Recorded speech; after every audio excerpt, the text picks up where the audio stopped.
최신 지구촌 소식 만나보는 글로벌 리포트 시간입니다. 한국경제신문의 한경제 기자 나오셨습니다. 어서 오세요. 안녕하세요. 첫 번째 소식이 아주 흥미진진합니다. 글로벌 전쟁하고 있는 곳들, 저도 외신은 좀 챙겨보는 편이라서 뭐 중동, 우크라이나 웬만한 데는 다 알고 있는데 이런 지역 말고 또 다른 지역에서 전쟁 아닌 전쟁이 일어나고 있다. 어딘가요? 네, 미국과 말레이시아에서 플라스틱 쓰레기를 두고 쓰레기 전쟁이 벌어지고 있습니다. 그러니까 한쪽은 쓰레기를 사가라, 한쪽은 이미 너무 많이 사왔다라면서 대립을 하고 있는데요. 뭐 제가 따로 정답을 말씀드리지 않아도 쓰레기를 수출하는 쪽이 미국이라는 거는 아마 금방 파악을 하셨을 것 같아요. 네. 근데 미국은 쓰레기 버리는 게 되게 쉬운데, 왜냐하면 우리처럼 엄청나게 분리수거를 요구하지도 않고 그냥 한 곳에다 그냥 텅 털어서 음식물이든 뭐든 다 버리면 알아서 가져가는데 이게 무슨 문제가 될 정도의 이슈가 있을까요? 네, 그렇게 처리 과정이 단순하다 보니까 이제 이 쓰레기를 매립을 할지 뭐 소각을 할지 이렇게 분류하는 과정도 어렵고 그다음에 쓰레기 버리는 게 쉬우니까 당연히 쓰레기 생산량이 많아지는 거죠. 예. 그래서 2019년에 영국의 한 컨설팅 회사가 세계 각국의 1인당 쓰레기 생산량을 한번 조사해봤대요. 그랬더니 예상하신 대로 미국이 1위를 기록했습니다. 네. 그래서 미국은 1인당 매년 773kg의 쓰레기를 생산해서 중국보다 3배나 많았고 에티오피아 같은 아프리카 국가보다는 7배 많았다고 하는데요. 네. 그런데 재활용 비율을 한번 살펴봤더니 선진국 중에서 엄청 낮은 수준에 속했다고 합니다. 고형 폐기물 기준으로 재활용률은 한 35% 정도밖에 안 됐는데 이게 독일의 절반 수준으로 알려졌더라고요. 네. 그래서 그동안 미국은 이렇게 생산한 쓰레기들을 자체적으로 소화한다기보다는 다른 나라에 수출하는 방식으로 해결을 했습니다. 예. 그리고 주로 개발도상국이 이런 플라스틱 쓰레기들을 떠안았는데 그 양이 점점 많아지니까 이제는 수입을 좀 금지하자라는 논의가 나오고 있는 거예요. 예. 그래서 말레이시아랑 미국이 쓰레기를 두고 대립하는 것도 같은 이유에서인데요. 말레이시아는 선진국들로부터 가장 많은 폐플라스틱을 수입하는 그런 국가였는데 최근에 미국산 플라스틱 쓰레기 수입을 전면 금지했습니다. 네. 아, 미국은 이렇게 쓰레기를 개발도상국에 보내고 있었군요. 네. 그런데 말레이시아는 그동안 이렇게 많은 쓰레기를 본인들이 스스로 선택해서 수입을 해왔는데 이제는 수입을 전면 금지하겠다? 이제는 폐기물을 처리할 공간이 더 이상 부족해진 건가요? 네, 그렇습니다. 말레이시아가 지난해에만 미국에서 플라스틱 폐기물 3만 5천 톤 이상을 수입했다고 해요. 네. 어마어마한 폐기물이 매년 미국에서 나오는 건데 이건 공식적으로 수출된 양이고 정체불명의 원자재로 속여서 수출되는 경우도 있다고 합니다. 그래서 말레이시아가 이렇게 미국산 폐플라스틱을 수입하지 않겠다라고 선언한 그 결정적인 사건이 있었는데 지난해 LA에서 말레이시아로 한 컨테이너 100개 정도가 이제 운반이 됐다고 해요. 네. 그리고 여기에 그걸 뜯어봤더니 플라스틱이나 배터리 아니면 전자제품처럼 좀 유해 물질이 가득했다고 합니다. 그런데 이걸 폐기물로 신고한 게 아니라 그냥 단순히 원자재로 신고를 한 거예요. 그러니까 표면적으로 아까 3만 5천 톤이 미국에서 말레이시아로 향한다고 했는데 사실은 그보다 더 많을 수 있다는 거죠. 예. 그래서 이걸 목격한 말레이시아 환경부 장관이 이렇게 선언했습니다. 말레이시아가 세계의 쓰레기통이 되는 걸 우리는 원치 않는다. 그래서 이후에 세관법을 개정해서 바젤 협약에 가입하지 않은 국가들로부터는 플라스틱 쓰레기 수입을 전면 금지한다 이렇게 발표했는데 바젤 협약이 뭐냐면 그 유해한 폐기물의 국가 간 이동이나 처리를 규정하는 그런 협약이거든요. 네. 그런데 주요국 중에서는 미국만 이 협약에 가입하지 않았습니다. 그러니까 사실상 미국을 겨냥한 조치였던 거죠. 예. 그래서 말레이시아보다 조금 더 앞서서 중국은 좀 더 먼저 폐플라스틱 수입을 금지했는데요.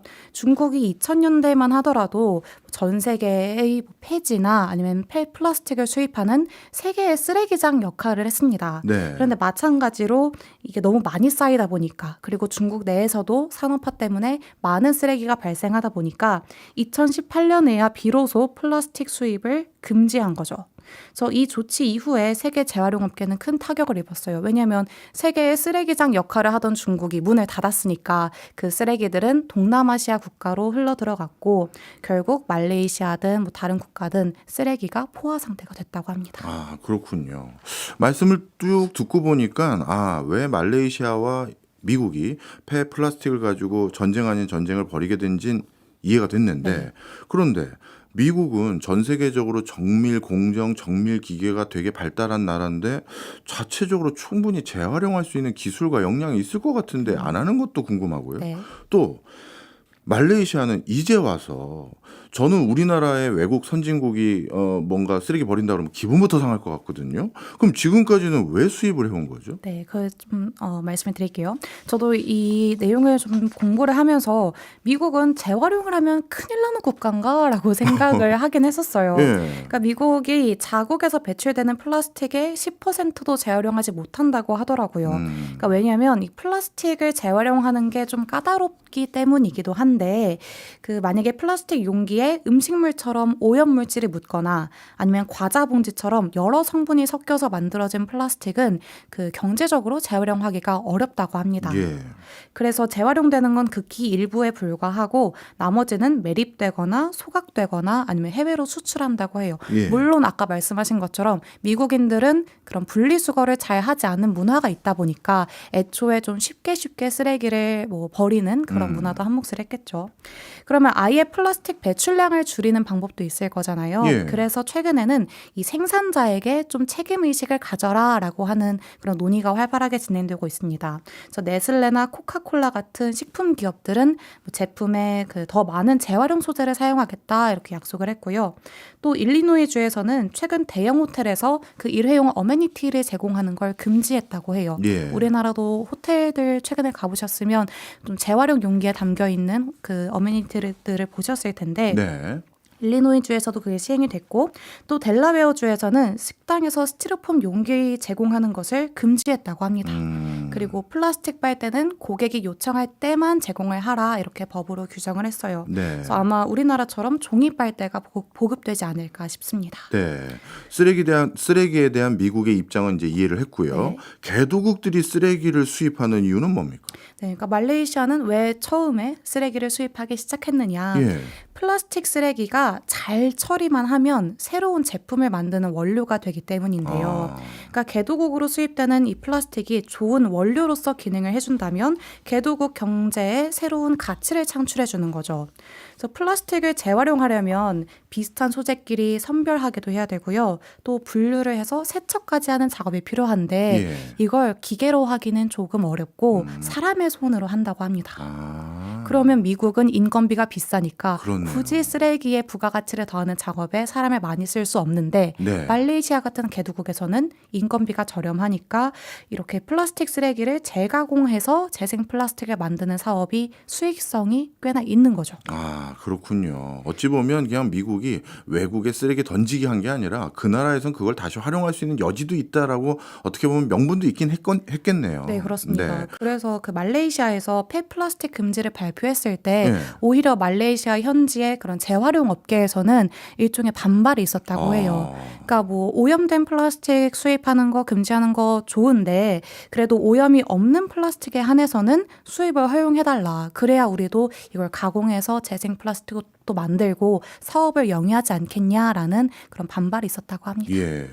폐기물 처리 산업도 규모가 꽤 되나 봅니다. 네, 그렇습니다. 그런데 이제 쓰레기가 창출하는 그런 경제적 효과보다 쓰레기 배출량이 점점 더 많아지고 커지면서 이제 자국 환경 보전을 위해서 폐기물 수입을 규제하는 흐름이 나타난 건데요.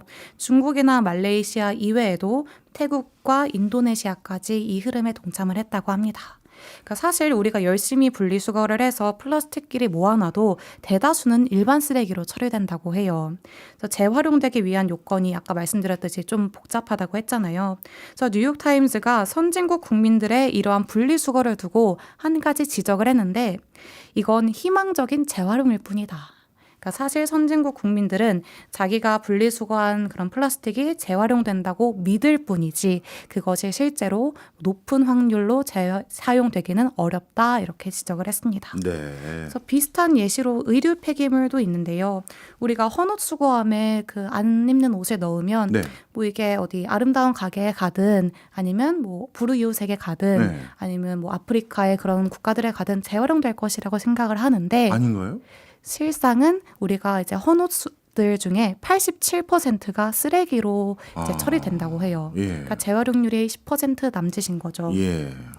우리나라는 세계 5위권의 헌옷 수출국이라고 하는데 이렇게 수출된 옷이 이제 아프리카나 인도로 가서 처리가 됩니다. 그런데 문제는 지금 입고 있는 옷들이 대부분 순면이 아니라 합성 섬유잖아요. 그렇죠. 플라스틱이죠. 그렇죠. 그래서 이걸 매립하거나 소각하는 과정에서 토양 오염, 대기 오염, 수질 오염을 유발하고 이건 또다시 그 개발도상국들이나 저개발국 국가들의 국민 건강을 위협하는 그런 안 좋은 악순환이 되는 거죠. 네, 그렇군요.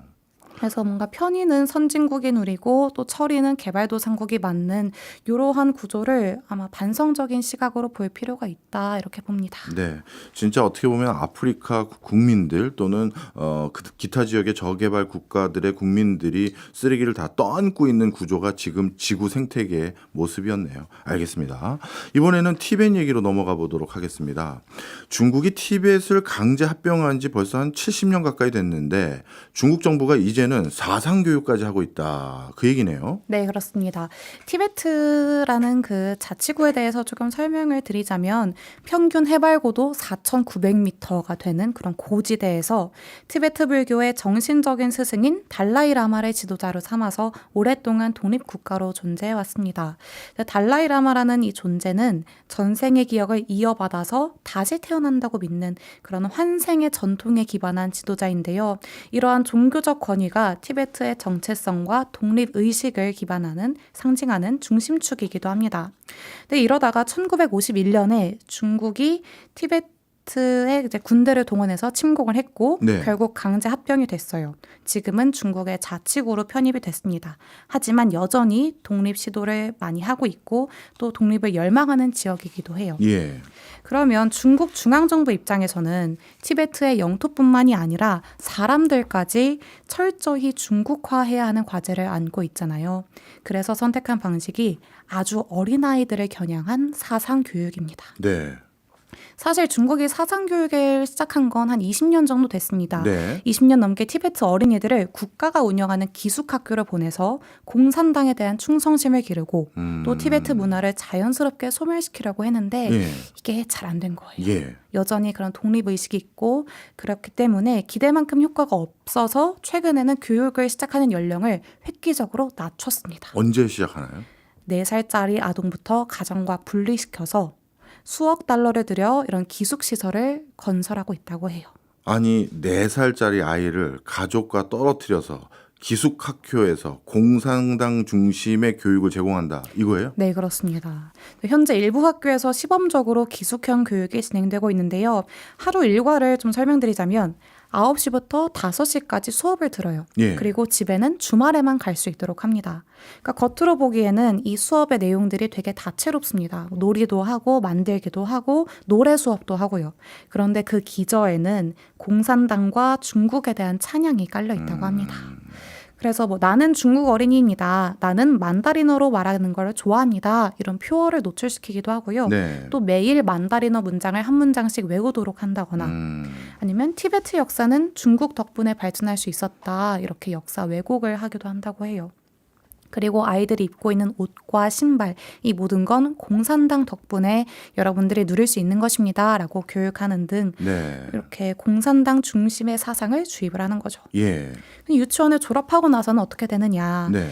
이 티베트 어린이의 대부분은 또다시 기숙형 초등학교에 입학합니다. 이야. 그러니까 마찬가지로 이제 몇 달 동안 집을 떠나서 생활을 하고요. 거의 모든 수업은 만다리너로 진행된다고 합니다. 예. 그리고 선생님들, 교원들도 티베트어를 하지 못하는 한족들로 구성이 돼 있다고 해요. 그래서 이들의 감독과 교습 하에서 1학년부터 6학년까지 6년 정도를 보내거든요. 그럼 특히 농촌 지역 아이들은 방학이 아니면 계속 학교에 머무를 수밖에 없으니까 네. 부모와의 단절은 더 심해지는 거죠. 그래서 이렇게 기숙형 교육시설을 확대한 결과 티베트의 초등학교 기숙시설 면적은 2012년 대비 2022년에 120% 증가했다고 합니다. 이야. 요즘 대놓고 표현하면 진짜 아주 어린 아이들을 가둬놓고 네. 인위적으로 조작되고 그리고 강제적으로 공산당 중심의 충성심을 높이는 교육을 주입하는 거네요. 네, 그렇습니다. 그래서 월스트리트 저널이 한번 전수조사를 해봤대요. 그랬더니 티베트 전역에 80몇 명 이상의 학생이 기숙학교에 다니고 있는 것으로 추정이 되는데 있는데 네. 이게 학령기 티베트 아동의 75%에 해당하는 음. 높은 수준이라고 합니다.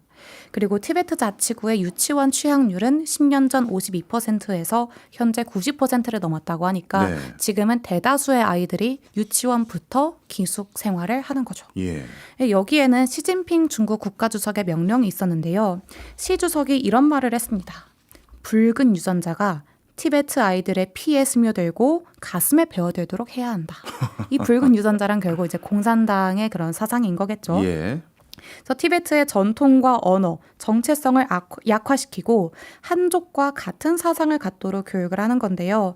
다만 그 방법이 조금 섬세하다는 평가를 받기는 합니다. 예. 왜냐하면 신장 위구르 지역의 이슬람 종교와는 다르게 이 티베트 불교를 중국 불교의 일종으로 보고 뭔가 포용하려는 척을 한다고 해야 하나요? 이렇게 좀 완화적인 온건한 방법으로 차츰차츰 티베트의 문화를 약화시키려는 노력을 하고 있는데 예. 위구르족은 강제 수용소에 가두고 정치적 세뇌 교육을 진행한 바가 있어요. 예. 이와 다르게 티베트에 대해서는 어린아이들의 교육 시설부터 침투를 한 겁니다. 예.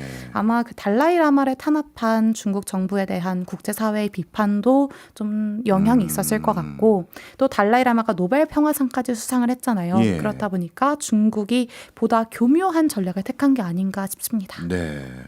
근데 저는 이런 생각도 들어요. 지금 열심히 중국 정부 입장에서 노력은 하고 있으나 과연 이런 전략이 통할까? 왜냐하면 우리나라도 일제 강점기 때 비슷한 상황에 놓여졌지만 결국 우리 거 다 복구했고 네. 물론 우린 기간이 짧았다 하더라도 중국 옆에 있는 베트남 같은 나라는 진짜 몇백 년을 중국의 통치 아래에 있었음에도 불구하고 다시 자신들의 민족성을 복원했거든요.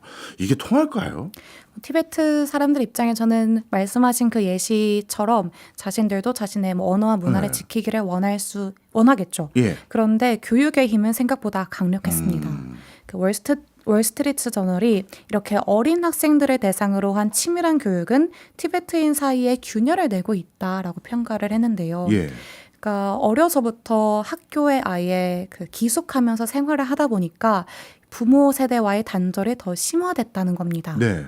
그래서 이제는 티베트어보다 만다린어가 편해진 어린 학생들이 서로는 만다린어로 소통을 하고 또 부모님이나 조부모님과는 소통의 장벽이 생겼다 이렇게 지적을 했어요. 아, 그렇겠네요. 부모님들 중에서는 만다린어를 모르는 사람들이 있을 테니까요. 그렇죠. 그런데 어린아이들은 학교에서 한족 선생님에게 교육을 배우고 만다린어로 소통을 하니까. 예. 그래서 언어가 바뀌면 사고 방식도 달라지잖아요. 예. 그러다 보니까 이들이 청년층이 되면 티베트 사회에 균열이 생기는 게 아니냐 이런 우려가 확산하고 있습니다.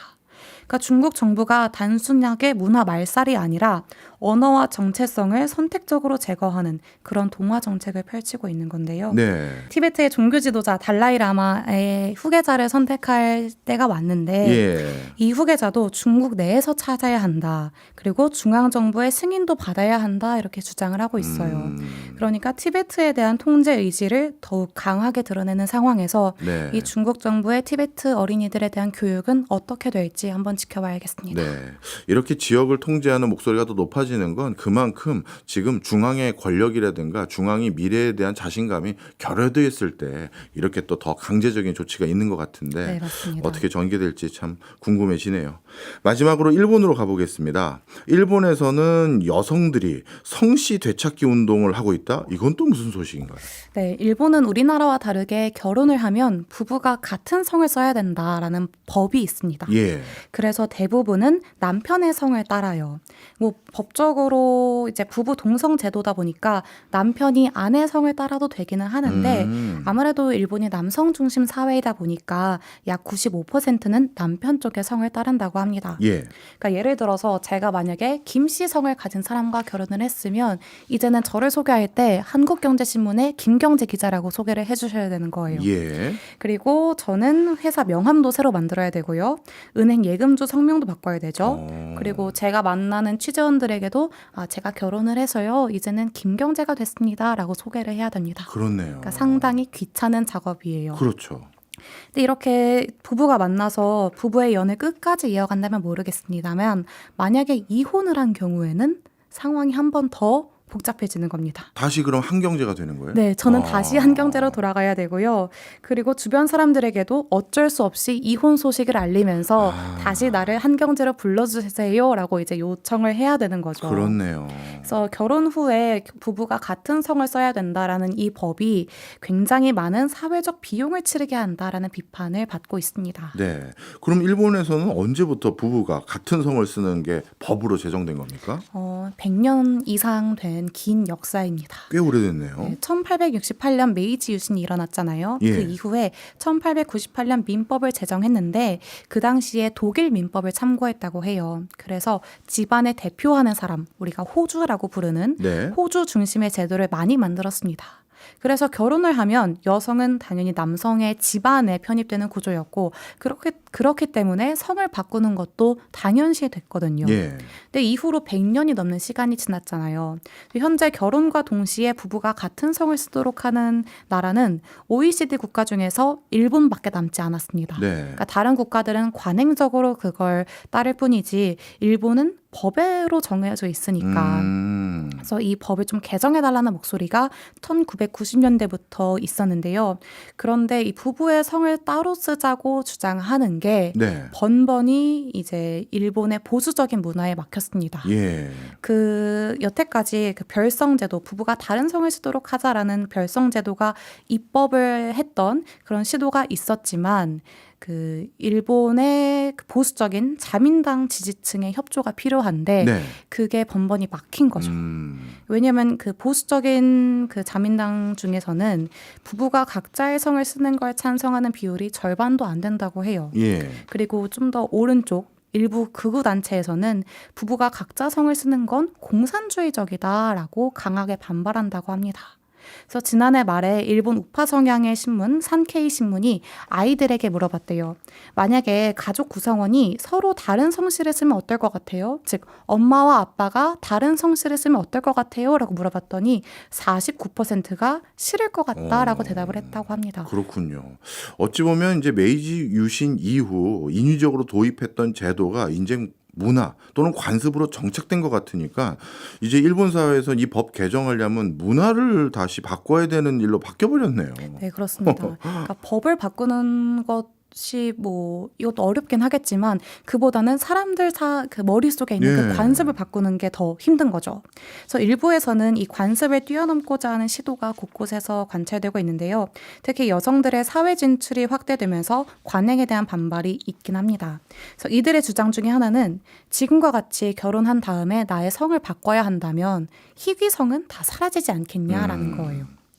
그러니까 여성이 남성의 성을 따르는 그 과정에서 희귀성은 몽땅 사라지고 모든 일본인의 성씨가 사토씨가 될 것이다. 사토가 일본에서 가장 많은 가장 성씨니까요. 흔하죠. 예. 네. 그래서 실제로 한 연구 결과가 있었는데 2450년경 한 500년 뒤에는 정말로 부부 동성 제도 때문에 모든 일본인의 성씨가 사토씨가 될 수 있다고 합니다. 이야.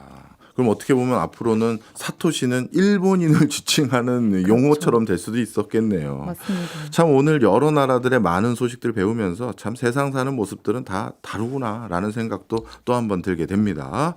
지금까지 한경제 기자였습니다. 김경제 아닙니다. 한경제 기자였습니다. 고맙습니다. 감사합니다.